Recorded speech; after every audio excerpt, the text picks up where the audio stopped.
Professeur Vincent Bodin, bonjour. Bonjour. Merci d'avoir accepté de répondre aux questions de la FNA-TCA. Donc, suite à la parution de votre nouveau livre Anorexie Boulimie en fin de compte, si je devais vous décrire, je dirais que vous êtes alors professeur agrégé de psychiatrie à la faculté de médecine et maïeutique de Lille. C'est ça. Chef de service de la clinique médico-psychologique des hôpitaux de l'Institut catholique de Lille. Et que vous êtes membre de la Fédération française Anorexie Boulimie, l'AFAB, anciennement AFDAS TCA. Voilà, je rajouterais que je suis aussi coordinateur du groupe Corps et TCA, qui organise le prochain colloque Corps et TCA à Lille au mois de juin, les 9 et 10 juin 2017. Très bien. Votre livre porte sur l'anorexie, sur la boulimie, donc ces troubles des conduites alimentaires, en les assimilant à un moment donné à des maladies médiatiques. Donc ma première question est, qu'entendez-vous par maladie médiatique? Alors je répondrai sur deux éléments. Le premier élément, c'est les maladies mentales sont souvent l'expression des limites d'un fonctionnement sociétal. Et ce qui se passait peut-être à la génération de Freud, avec les névroses, l'hystérie, je crois, n'a plus grand-chose à voir avec ce qui se passe aujourd'hui, et en particulier dans l'expression de certaines pathologies comme les addictions ou les troubles des conduites alimentaires. Le deuxième élément de réponse, je dirais que médiatiquement, l'image du corps, la minceur, une certaine représentation très monolithique du corps qui doit être mince, élancé, les jambes longues, les hanches fines, les seins haut placés chez la femme, ou le corps bodybuildé de l'homme avec des hanches là aussi fines et des cuisses musclées, sont une sorte de diktats qui sont très très véhiculés par les médias. Nous arrivons bientôt au printemps, je crois, dans quelques jours, d'ici avant la fin du mois de mars, et on va voir fleurir dans les magazines toutes les propositions possibles et imaginables de régime, de perdre du poids, de compléments alimentaires qu'il faut perdre du poids pour avoir le corps parfait idéal. C'est ça, cette dimension de maladie médiatique. Quelle distinction faites-vous entre comportement alimentaire et conduite alimentaire? Alors ça, c'est une question de piège, mais je vais essayer d'y répondre. Je pense que la question du comportement renvoie à une dimension un petit peu statique, comportementaliste, behavioriste, alors que la notion de conduite, pour moi, renvoie davantage à une mise en mouvement de quelque chose. Et je pense que peut-être j'aurais plus tendance à parler, moi, de conduite ou du trouble des conduites alimentaires, parce que je trouve que ça y intègre davantage une dimension dynamique dans le processus.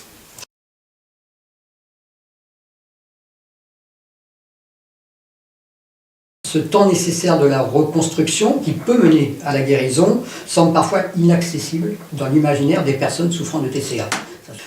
Vous, en tant que soignant, quel message vous pourriez faire passer, de par votre expertise, pour faciliter cette alliance thérapeutique, soigner-soignant dans le temps? Déjà, pour répondre à votre questionnement, en tout cas, c'est vrai que la prise en charge et le chemin de la guérison prend du temps, mais la synergie des compétences se fait de façon adaptée au fur et à mesure de l'avancée de la prise en charge. Ce que je veux dire par là, c'est qu'on ne va pas d'emblée imposer dans des soins quelque chose de multimodal qui deviendrait indigeste, pour parler d'alimentation, à la fois pour le patient et pour l'environnement familial. Après, pour pouvoir nouer une alliance thérapeutique, je pense qu'il y a un premier temps, et c'est souvent l'objet de la première consultation, qui est un moment extrêmement pédagogique. Pédagogique dans le sens où ce que je fais moi, par exemple, dans ma consultation, c'est de reconnaître avec la personne, et avec souvent sa famille, que son trouble alimentaire, ça lui sert à quelque chose, que son trouble alimentaire, ça lui permet de canaliser une souffrance, une angoisse, un mal-être, une mésestime d'elle-même, et que si on s'amusait à enlever comme ça le trouble en disant demain on te guérit, ça viendrait réactiver toute une série d'angoisses sur qu'est-ce que sera ma vie sans le trouble. Donc la question de l'alliance thérapeutique, elle passe vraiment dans cette pédagogie qui permet avec le sujet qui est atteint de ce trouble et avec sa famille de repérer comment c'est venu, pourquoi c'est venu, à quoi ça sert, qu'est-ce qu'on va pouvoir à la place proposer comme comportement, conduite substitutive qui sera beaucoup plus adapté à sa vie, qui permettra un épanouissement beaucoup plus important avec d'autres moyens d'aborder les angoisses et le mal-être, et qui pourra bien évidemment régler cette question du mal-être. Donc, quand vous arrivez dans cette première consultation à faire comprendre que ce symptôme sert à quelque chose, à canaliser une souffrance, et qu'il y a d'autres moyens que le trouble alimentaire pour pouvoir sortir de ces souffrances, alors il y a déjà une alliance thérapeutique qui se met en place. D'ailleurs, vous abordez aussi dans votre liste le principe de quête de sens, recherché par les personnes qui souffrent d'un TCA. Cette quête de sens, cette reliance dont vous faites allusion, nous ramène à cette prise de conscience que l'on attend chez les personnes qui sont concernées, qu'elles doivent sortir du cadre dans lequel elles se trouvent, dans lequel elles s'enferment, afin de trouver, ce que je dirais moi dans ma vision, c'est de trouver leur raison d'être, je dirais, de trouver une mission ou des missions à accomplir pour donner corps finalement à la vie qui a été si souvent malmenée pendant des années. Et quelle est votre vision des choses, même si vous l'avez déjà abordé sur cette quête de sens? Comment est-ce qu'on peut aller vers cette quête de sens? Alors, cette question, pour moi, dans la question du soin, elle est fondamentale. Et elle est fondamentale en particulier chez l'ensemble des jeunes que je peux prendre en charge. Pas simplement d'ailleurs les troubles alimentaires. Elle est fondamentale parce qu'on est dans des problématiques, l'anorexie, la boulimie, et ça a été rappelé il n'y a pas longtemps par les travaux scientifiques, qui sont des addictions. Donc, qui sont des enfermements dans un mouvement qui est centré sur soi et sur son trouble alimentaire et qui coupe de la famille, des amis, de l'école, du monde, de l'environnement, du cosmos. Il n'y a plus que ça qui compte. Et c'est vrai qu'à un moment donné, la question qui va se poser, c'est comment on va inverser le mouvement? Comment on va créer un mouvement d'ouverture sur le monde, sur l'extérieur? Alors, les soins médicaux, la psychothérapie, les approches corporelles, les temps d'hospitalisation, les suivis ambulatoires sont extrêmement importants, mais ce n'est pas suffisant. À un moment donné, il faut passer à autre chose, c'est-à-dire presque à l'expérimentation de la vie. Et cette ouverture sur le monde, pour moi, passe par deux notions qui renvoient bien évidemment à la question du sens. La première notion, pour moi, c'est vraiment la question de l'accès à la spiritualité. Alors, quand je dis spiritualité, je ne parle pas de religion obligatoirement. Il y a quelqu'un auquel je me réfère, que j'aime beaucoup, c'est Pierre Rabhi, quand il parle d'une spiritualité laïque, dans le respect de la sacralisation de la vie, et qui n'est pas du tout dans un registre religieux. Et puis, il y a une deuxième dimension qui me paraît extrêmement importante, qui est la question de l'engagement collectif pour un projet commun qui transcende, au fond, la question de l'individu pour porter le groupe et l'humanité. Dans cette notion de transcendance, il y a quand même une petite réserve que j'y mets, en particulier chez les jeunes filles anorexiques. On parlait tout à l'heure de dépendance. Pour moi, l'anorexique, elle est une toxicomane, mais qui fonctionne à l'autre bout de la toxicomanie. Un toxicomane, il prend tout, il ne rend rien. Tout est centré sur la recherche de son produit. L'anorexique, souvent, elle donne tout, mais elle ne reçoit rien. Et toute la question qui se pose, et c'est là où je rejoins les notions, par exemple, de Pierre Rabhi sur la question de la sobriété heureuse ou la question de l'équilibre écologique, parce que derrière ça, c'est pas simplement d'être engagé dans un projet commun, mais c'est véritablement d'être dans l'échange. C'est-à-dire qu'on est engagé dans un projet commun à la condition que l'on accepte le principe de l'échange qui est « je me nourris autant que je donne ». Et que cet écosystème, qui est un écosystème fragile, il est fondamental pour pouvoir véritablement être dans la vie, dans l'engagement, dans l'humanité, et pour préserver cette humanité.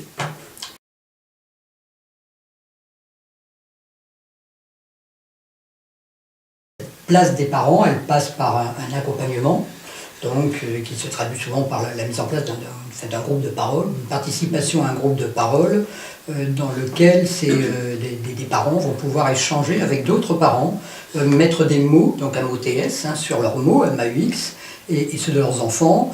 Et ces groupes de parole sont animés donc, par des parents aidants. Alors moi je parle de parents experts, même si voilà, le terme peut interroger, mais parents experts formés et intégrés, je dirais, dans l'équipe soignante. Alors, sur la question de l'engagement des parents et des familles, au sens large du terme, j'aimerais quand même, au préalable, poser une sorte d'équation qui n'est pas évidente à régler. L'équation, c'est que lorsque vous avez un enfant anorexique, en tant que parent, au début de la prise en charge, c'est-à-dire après un long parcours dans lequel vous êtes rongé par les angoisses de mort qui concernent votre enfant, il y a des mouvements émotionnels d'une telle ampleur que les parents, la famille, l'environnement ne peut pas aussi facilement que ça être en position de parent expert. Parce que sinon, on est dans des mouvements émotionnels, des interactions émotionnelles qui, au début en tout cas, vont rendre les choses compliquées. Je vais prendre un exemple qu'on rencontre souvent, c'est des enfants qui sont hospitalisés, donc ils y vont un peu avec les pieds de plomb, et puis dès qu'ils ont contact avec les parents, ils vont renvoyer des choses extrêmement négatives en disant ici c'est le bagne, c'est l'horreur, c'est épouvantable, venez me rechercher, etc. Alors que la minute d'avant, ils sont en train de jouer avec les copains et les copines qui sont dans le service et qui du coup vont induire chez les parents de la culpabilité, de l'angoisse, de la colère, parfois même des réactions de mise à mal de la question des soins. Et quels que soient les parents, on en serait tous là par rapport à ce qu'on se représente de la souffrance de l'enfant. Et donc toute la difficulté, c'est comment pouvoir concilier ces deux approches-là. Alors, en ce qui concerne les prises en charge que nous faisons nous dans le service, de manière systématique, sur les premiers temps, on va quand même demander que les parents rencontrent un psychologue dont la fonction est vraiment très ciblée sur l'accompagnement des parents pour assez rapidement pouvoir créer un moment de rencontre mais qui sera d'abord médiatisé. Et dans un troisième temps, j'avais envie de dire, là, oui, effectivement, les parents vont être investis comme des co-soignants, comme des co-thérapeutes, comme des parents experts, parce qu'ils ont l'expérience du soin, parce qu'ils ont la possibilité d'aider les soignants, parfois les patients, à se positionner autrement avec les autres parents, pouvoir attester de leur expérience pour donner des gages de garantie, aussi rassurer, sécuriser les autres parents. Donc là, effectivement, on est sur un registre qui est extrêmement précieux. Et quand vous dites on n'a pas été formé à ça, peut-être, mais vous savez, la formation, elle est sur le terrain. La formation universitaire, bon, elle est importante, mais à un moment donné, heureusement, on va aussi créer sa formation par l'expérience qu'on va avoir à travers les années que l'on pratique auprès de ces patients qui ont des troubles alimentaires. Et donc à partir de là, oui, il y a des vraies réflexions qui sont extrêmement importantes par rapport à cette notion de co-alliance, co-thérapie. Nous, au niveau du service, il y a bien évidemment ces groupes de parents qui sont mis en place et qui permettent de mettre ensemble des parents qui ont des cheminements différents et qui sont surtout à des étapes différentes de la maladie. Actuellement, on développe aussi beaucoup sous le couvert de l'activité physique adaptée, des temps avec les parents, les familles, les frères et sœurs, pour retrouver ensemble du plaisir à partager une activité. Alors, on a par exemple des activités qui vont se proposer à l'extérieur, comme de l'escalade, du trampoline, de la marche, du canoë-kayak sur le canal que nous avons qui s'appelle la Deule à Lille, même si les climats ne sont pas toujours les plus favorables. Et donc, on a effectivement dans cette intégration parentale, cette double casquette, c'est-à-dire à la fois, ils sont là pour pouvoir nous aider à découvrir une certaine manière de faire avec les enfants qui sont les plus à même à connaître, et en même temps, nous sommes là pour pouvoir leur apporter des conseils sur comment pratiquer en famille une activité physique et selon quelles limites et qu'est-ce que l'enfant est capable de faire et jusqu'où il peut aller. Donc on est dans du donnant-donnant par rapport à cette intégration familiale. Et bien sûr, ça se fait à un moment où les familles, les enfants et les familles ont cheminé aussi. On ne va pas le faire dès le départ. Au début, la dimension émotionnelle est tellement forte que on a un long travail de canaliser ça, de rassurer, de pouvoir avoir cette position très, très pédagogique aussi avec eux. La FNATCA, donc, comme beaucoup, je dirais, d'associations qui étaient agréées par le ministère de la Santé, s'appuie depuis quelque temps sur des ex-patientes touchées par des troubles des conduites alimentaires, que j'appelle donc des patientes expertes, qui ont pour objectif à la fois d'accompagner les personnes qui sont concernées, qui sont touchées par un trouble des conduites alimentaires, mais de faire bouger les lignes aussi dans le domaine de la prise en charge, avec une vision globale, holistique, je dirais, de la chose. Bien entendu, et je dirais qu'au niveau de la FNATCA, nous sommes conscients que toute patiente n'a pas vocation, j'allais dire, à devenir patiente experte, parce qu'on sait que c'est un processus, comme pour les parents, je dirais long, qui nécessite du recul sur sa propre expérience, sur sa prise en charge passée, qui est parfois douloureuse, et sur la colère qu'elle peut engendrer. Donc il faut prendre vraiment du recul là-dessus. Il y a aussi une nécessité, je dirais, de formation dans ce cadre-là, d'accompagnement, de supervision aussi par la FNATCA. Mais on retrouve, je dirais, dans cet engagement de ces patientes expertes, et qui sont des ex-patientes, cette quête de sens, je dirais, cette mise à profit d'une expérience passée au service de l'autre, dans la bienveillance, dans une démarche éthique, associative, bénévole, je précise bien, ce ne sont pas des professionnels.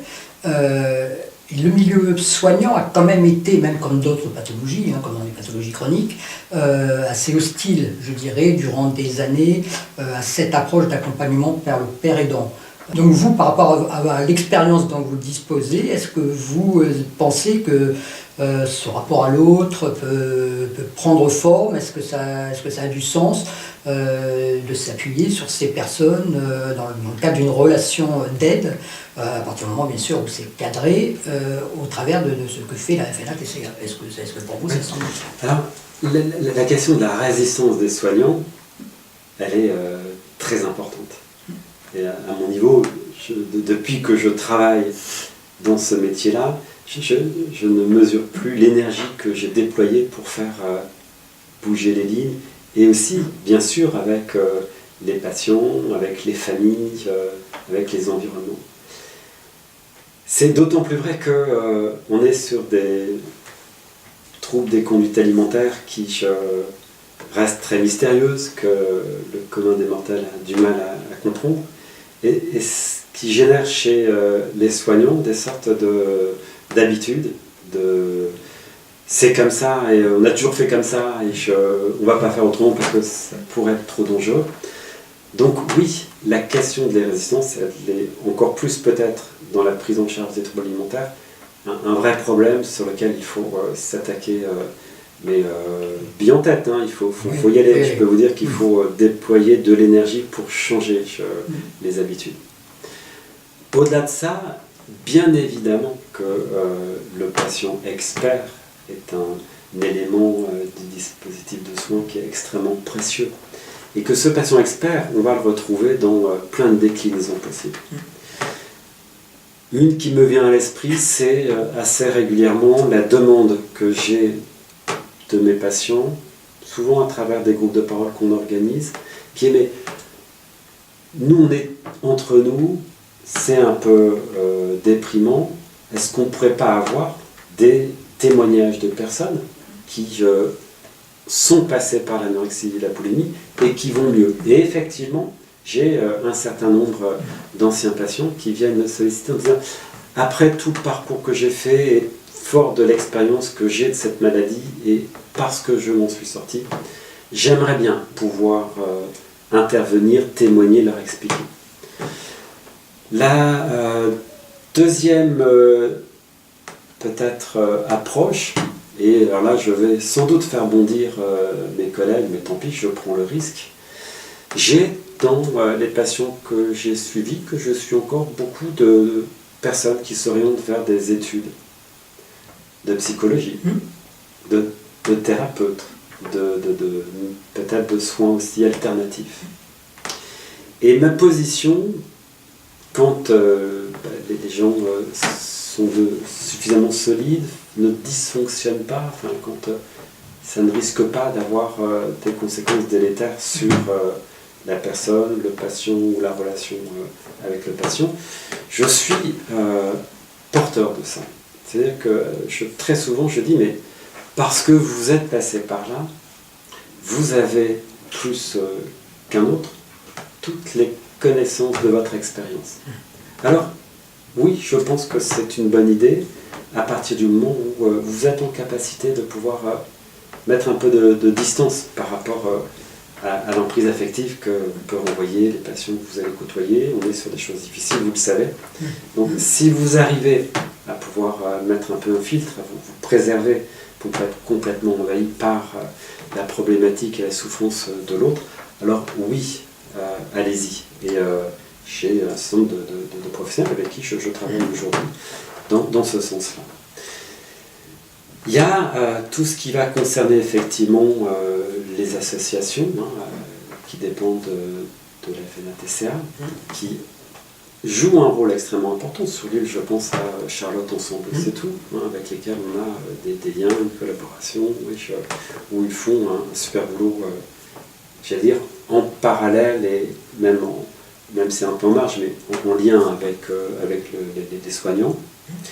Et puis vous me parlez de vie associative, et je terminerai sur une expérience que j'ai vécue il y a déjà quelques années, mais c'était une jeune femme boulimique, intelligente, mais complètement enfermée dans ses crises de boulimie, qui avait arrêté ses études alors qu'elle était brillante, se retrouvait coincée chez sa mère, ne sortant que pour aller voir sa thérapeute avec qui elle investissait une bonne relation, et qui émettait l'envie, le souhait, le désir d'aller s'engager dans de l'humanitaire. Mais disant à chaque fois, de toute façon, je vous dis ça là, mais dès que j'ai quitté votre bureau, je n'y pense plus et c'est plus fort que moi. C'est votre livre, c'est le témoignage de votre livre. Et j'ai ce souvenir de cette patiente à qui je dis, mais ok, moi je vous prends au mot, et donc on va passer un deal. Le deal, c'est que chaque fois que je vous vois, je la voyais tous les 2 mois à peu près, vous me ramenez quelque chose, pas grand chose, peut-être un lien sur internet, peut-être un document d'une assoce que vous avez. Voilà, et de fil en aiguille, cette personne était partie à la fois sur un premier temps un service civique, après elle est triée, et elle est devenue très considérée parce que comme elle est intelligente, très rapidement elle a des retours positifs, et puis elle côtoie une ONG qui lui permet de partir en Inde, dans un orphelinat, où elle va travailler avec des malvoyants. Et elle revient un an et demi après, totalement transformée, avec son amoureux, dans un projet de vie personnelle, mais surtout dans un projet associatif. Elle me dit, mais ça serait bien pour vos patients là, d'aller travailler sur... voilà, les prêteurs de voix, pouvoir développer Donc voilà, il y avait quelque chose qui était orienté à partir d'une expérience qui pouvait se partager par rapport à d'autres patients, et sur quelque chose qui était cette ouverture au monde.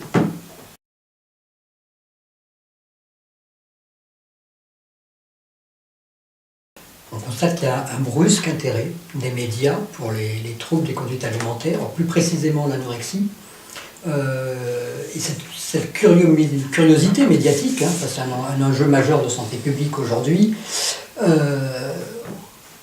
on s'aperçoit, en tout cas on constate, que ces émissions qui sont consacrées je dirais, alors, principalement au témoignage, ne sont pas souvent le reflet de la réalité. Ce que vous exprimiez à un moment donné dans une interview du journal 20 minutes. Donc, pour vous, quelle est votre vision des choses? Pourquoi est-ce que vous considérez que ce n'est pas le reflet de la réalité? Mais ce qui est compliqué dans l'approche médiatique, c'est qu'on est souvent dans du sensationnel. Qu'on est dans une époque où il faut faire voir, montrer, faire le buzz. Et que la question du buzz, on la retrouve aussi sur les émissions de télé, des reportages. Et puis c'est aussi relayé à travers les réseaux sociaux, dans des images pro-ANA, dans des partages de concours sur ce qu'on appelle à un moment donné le tie gap, c'est-à-dire les écarts au niveau des cuisses. Enfin, on sent bien qu'il y a quelque chose derrière la dimension exhibitionniste, où la dérive, elle est le sensationnel. Et donc, ça, c'est, je trouve, un vrai problème qui dénature, au fond, le sens profond de ce message anorexique ou boulimique.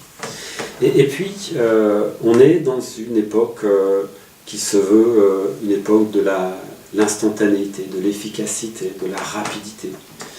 Dire que voilà, la prise en charge d'un problème est complexe, que le temps qui est nécessaire pour pouvoir s'en sortir est long, ne passe pas. C'est pas dans l'air du temps.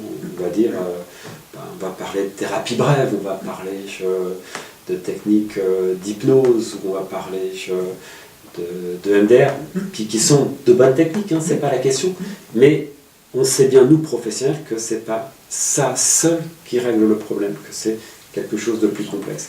Et donc, la critique que je ferai, c'est cette approche à la fois sensationnelle de ces maladies qui fascinent, et en même temps, ce besoin d'efficacité, de rapidité, dans une problématique qui vient dénoncer non pas un symptôme, il ne suffit pas de manger pour aller mieux, mais une vraie philosophie de vie dans un monde qui peut-être ne tourne pas tout à fait rond. On perçoit aussi, alors ça rejoint un petit peu ce que vous dites, mais on perçoit sur Internet, Internet restant un média de masse, je dirais, pour les jeunes, avec ses bonnes, mais aussi ses mauvaises informations. On constate un développement d'un véritable marché, je dirais, non réglementé, autour des troubles des conduites alimentaires. Alors, pas seulement, il y a ce que nous appelons, nous, les pratiques non conventionnelles. Alors ça peut être la méditation de pleine conscience, ça peut être la programmation neurolinguistique, ça peut être l'hypnose ericksonienne, hein, et j'en passe. Communication qui est souvent appuyée sur Internet par certaines personnes qui sont concernées à la fois par ces pratiques et par les troubles des conduites alimentaires, mais dont l'expertise présentée crée finalement éthiquement une certaine ambiguïté. Pourtant, on sait que ces pratiques, comme vous l'avez dit tout à l'heure, elles représentent un véritable intérêt comme outil complémentaire dans une prise en charge, que ce soit pour les TCA ou d'autres pathologies d'ailleurs. Penseriez-vous utile, au regard de ces pratiques, au regard du fait aussi qu'il n'y ait pas de réglementation dessus, que la FNATCA et les acteurs impliqués au sein de la Fédération française d'anorexie et boulimie, voire pourquoi pas les institutions, puissent se pencher sur cette question-là et travailler ensemble pour probablement peut-être mettre en avant ces pratiques, mais avec toutes les précautions nécessaires qu'on en doit attendre. Est-ce que pour vous, ça peut être un sujet en tout cas de réflexion? Tout à fait. Alors je partage à 100% cette position que j'entends dans votre propos. La première chose, c'est méfions-nous des pseudo-professionnels qui viendraient dire « moi j'ai la méthode ». Parce que on est sur des problématiques trop complexes pour réduire la prise en charge à une méthode miracle.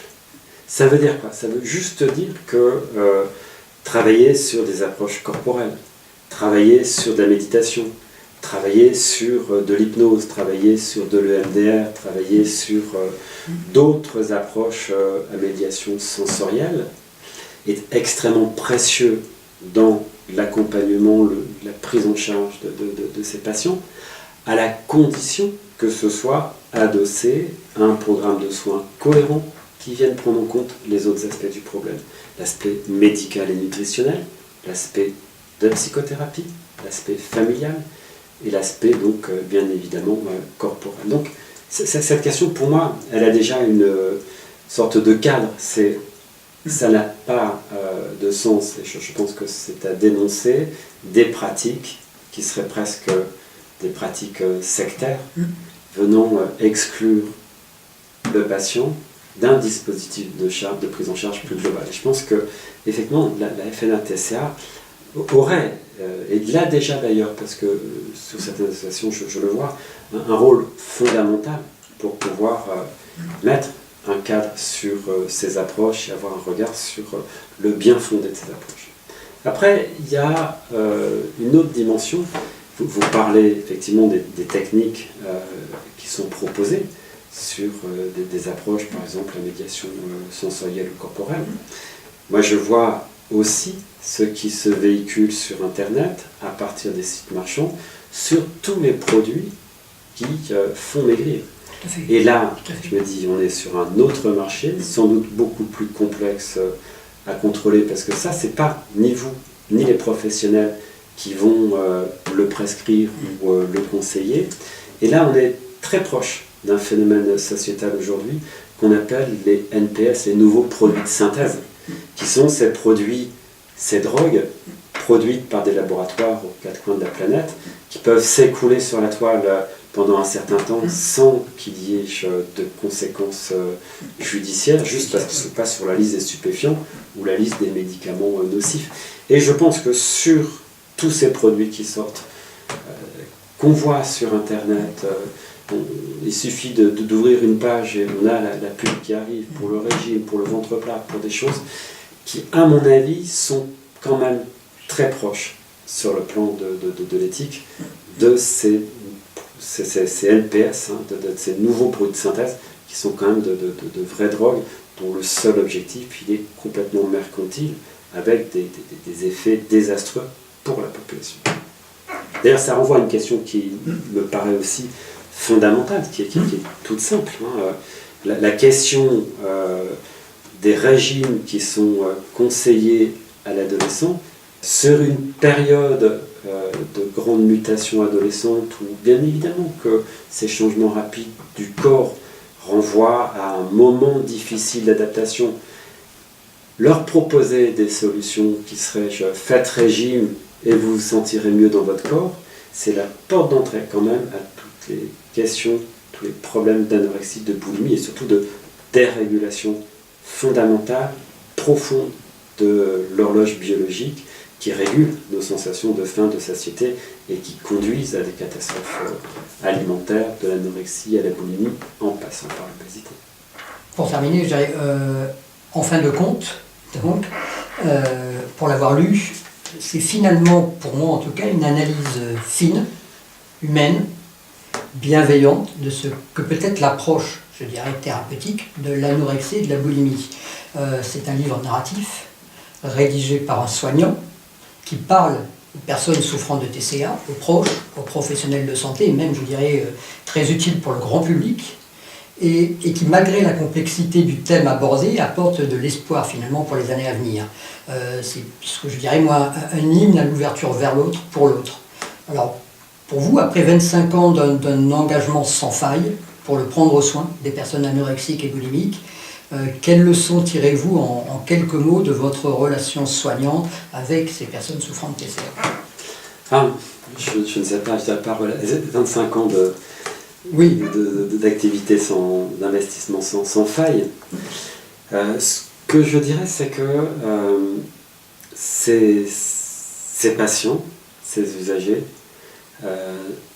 nous délivrent des messages extrêmement importants qui ne sont pas simplement des messages personnels par rapport à leur souffrance, mais qui sont aussi des messages beaucoup plus globaux, sociétaux, des messages presque métaphysiques, puisque ce qu'ils viennent ou ce qu'elles viennent pour beaucoup de filles ou femmes renvoyer, c'est aussi cette question que nous avons, nous, à la problématique, par exemple, de la finitude, de la mort, sur la question de la séparation, sur des questions aussi fondamentales que cette consommation pléthorique dans laquelle on est et qui quand même conduit à des abus qui ont des effets quand même extrêmement délétères sur l'ensemble de la planète. Voilà, je trouve que moi, ce qu'ils m'ont apporté depuis 25 ans de pratique, c'est une vraie réflexion presque philosophique et métaphysique sur le sens de la vie. Et c'est ça qu'elles viennent nous amener à réfléchir et à penser à travers ce mystère alimentaire dont elles souffrent. Professeur Vincent Ledin, merci beaucoup. Merci à vous.